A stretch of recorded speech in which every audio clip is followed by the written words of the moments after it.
Dion, any thoughts about this Crash Bro kind of thought track? Yeah. So the last one that you mentioned was housing affordability is the worst it's been in forever, right? That was the last Crash Bro claim that you're using right Well, to now. be clear, they can't say affordability because of Matt's point, they didn't use rate. It is Okay. income and price. It is two Right. of three variables, which is to So Matt's point. exactly. So it's income and price. And you actually said that in a video that we did yesterday where you were talking about interest rates or, with a 40-year downtrend. Mhm, So even if they've doubled, they're still lower than where they were.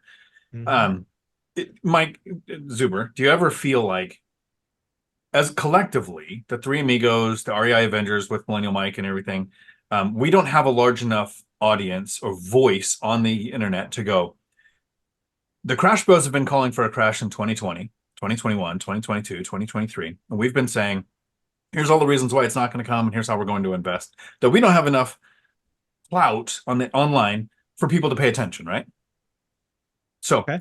I feel, and even in our circle, that the statement I'm going to do is me making this claim again. I even made a video about this. I've said this in several videos, but I don't have a big enough audience or clout for people to understand. So I want to bring this in really close and say, so that people can hear. Ooh. The affordability index is flawed.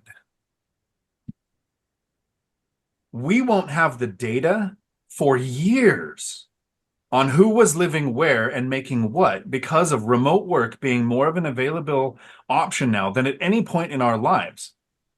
I've gone through of all the people I know, if I take out truck drivers, because it's an unfair metric, I ran a CDL school. I know a lot of truck drivers. So far, kind of hard to do that remotely. But if you take out the truck drivers that I know, 50% of the humans that I know on the planet,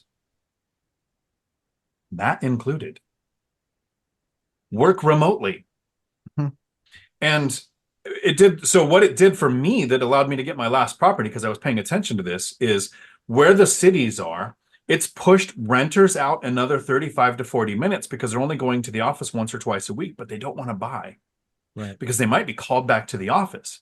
If you get further out from the city, the people that are in a permanent work remotely position can buy or rent homes significantly higher than what the area average income or even medium or even the mode is Yeah. for income in that area.